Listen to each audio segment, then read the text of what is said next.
Okay, now we're going to get into the meat and potatoes of what we're talking about, yeah? So today, I like to give fun little titles to each day. Today is called The Tapestry and the Strings of Bird's Eye View.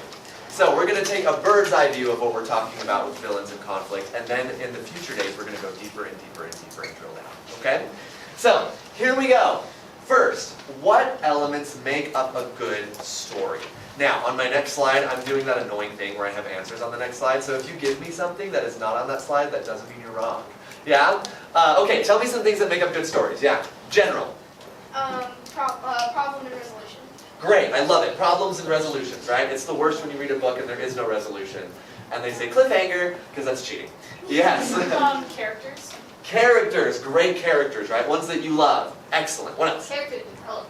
Character development. They don't stay the same the whole time. Those books are awful. Yeah? Yes. A plot. A plot. Excellent. You need a good plot, right? Yeah. This is contested, but good writing. Oh yeah, no, good writing for sure. It's subjective, right? So different people like different things. But yes, I always get shocked when I see Brandon Sanderson get a 1-star review, and I'm like, What? I don't understand. Yes. A great conflict. Ooh, good conflict, since we're talking about that, right? Good stuff, yes. Well-built setting and interesting world building. Ooh, well-built setting, interesting world that we want to be a part of, right? Yes. Amazing villains. Amazing villains, which we're going to get into. Boom! Characters! You want good characters, good guys and bad guys and anti-heroes and everyone in between, right? Very good. Setting! We said this one, right? We want worlds that are interesting. Theme! I don't think anyone said this, but it is always great when you can get to the heart of a story. You can feel something, right? My guess is, look at that book you wrote down as your favorite book on your notepad.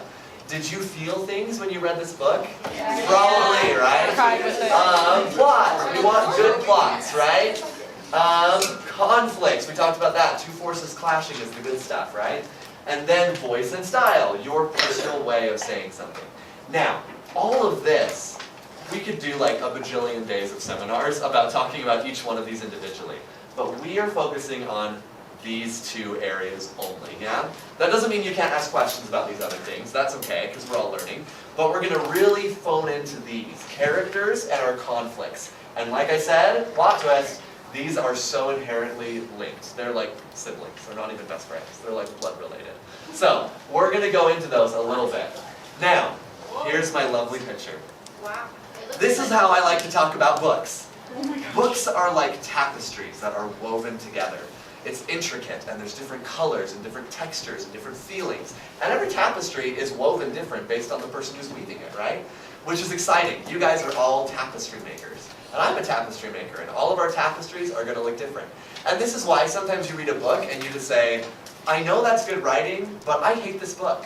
It's because you look at it and you say, that's not my kind of tapestry. I don't like what it does to my brain, yeah? And other ones, you're just like, I could take this tapestry home and copy-paste it all over my wallpaper, and that's my life now. So that is why we like certain kinds of books. And certain tapestries, we feel that we love them. Our eyes catch on to them, right? And we want to understand them. If you have really fallen, my guess is since you're all writers, if you have really fallen in love with the work, after you have read it or watched it if it's a movie, you go back and you say, how did they do that? And how can I do that? So the reason I'm telling you about this is I'm going to give you a hint as to what doesn't make something work. Anybody actually woven any kind of tapestry quilt or anything like that before? Or crochet? What happens if I take the best thread and I pull it? It's gone. It's gone. Falls apart. And unfortunately, sometimes what happens is people will create a story that is so good. And villains are the one that get this mistake done the most. The villain string will just be placed on top. It's not even woven in well. It's not even in the picture. It's just placed on top. Let me give you a great example of a company that makes $1 bajillion, and they don't do this particularly well. And that is Marvel. Marvel doesn't do villains particularly well. Sometimes they do. Not always do they fail, but frequently they have a villain problem. Even other screenwriters look at Marvel and say, something's not working here, right? So that is the equivalent of taking your villain and saying, here's a good string, and you just place it on top. But as soon as you display that, it just falls off onto the floor, right? We're going to learn how to weave it into your tapestry. So, when it comes to your tapestry, tapestries are very characterized by the genre that you are in. So we just talked about your genres, right, a little bit, and you know which genre your story is in, hopefully, right? We all know our genre that we're writing? Okay, good, that's good.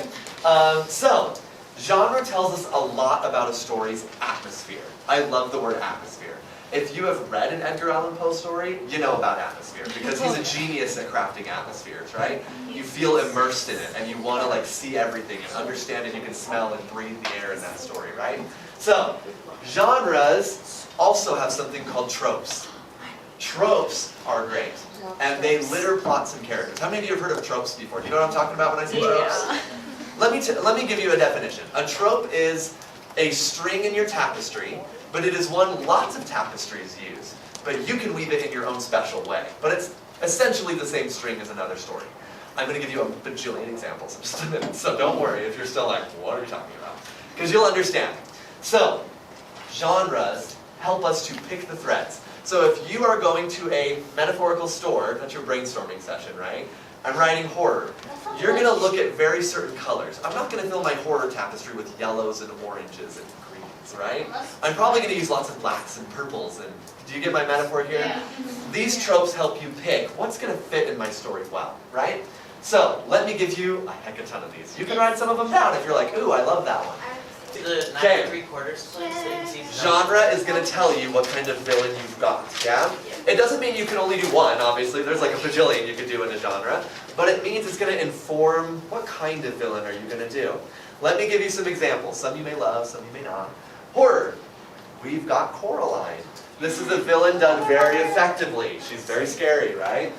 Fantasy. We've got Sauron. Yeah. of course. Mystery. We have, anybody know? This is Moriarty from the Robert Downey Jr. Sherlock Holmes movies. These are all, would you say that Aaron Burr is different from Coraline's other mother? Quite a bit different, I hope so.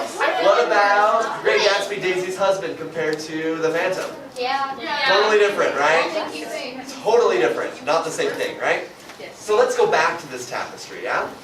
The goal is you want to blend all of these. So maybe this beautiful red color is your setting, and maybe this orangey brown is your theme. Maybe that pink one over there is your characters. Conflicts down there and some of these white ones, and plot points in these white ones over here. That is what you want your tapestry to look like. You want it all to weave together. So, here's the only thing I can super honestly teach you about doing villains super well for your story, because all of you are doing different ones. So I can't tell you, here's a general rule that every villain should follow all the time, because that doesn't exist, right?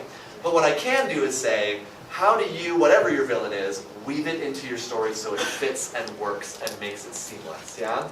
That's what I'm going to try to do. Because I can't teach you about every thread of yarn that's going to happen, right? But I can teach you how to blend that one into your tapestry. The story that you have. Write down the genre that story is. Not just the genres you work in, but that one story you're working on. Or if you haven't picked a book yet, the one you really want to explore, pick that genre and write it down. Okay, because that's your genre, what kind of tropes either have you already done if you're writing it, or that you want to do, yeah? What kind of threads are you picking? And yes, I'm going to go like this to help you out. Bye guys. Thank you. And by the way, if you look online, this will be a good resource for you. On Google, you will find if you type in TV tropes, even though it's also for books, there is a list of like 100 for every letter of the alphabet Oh, yeah, of I've been tropes. there. So if you want to find some more threads, there's a whole workshop of them. So I've been to that one. there you go. That's good. That's good stuff.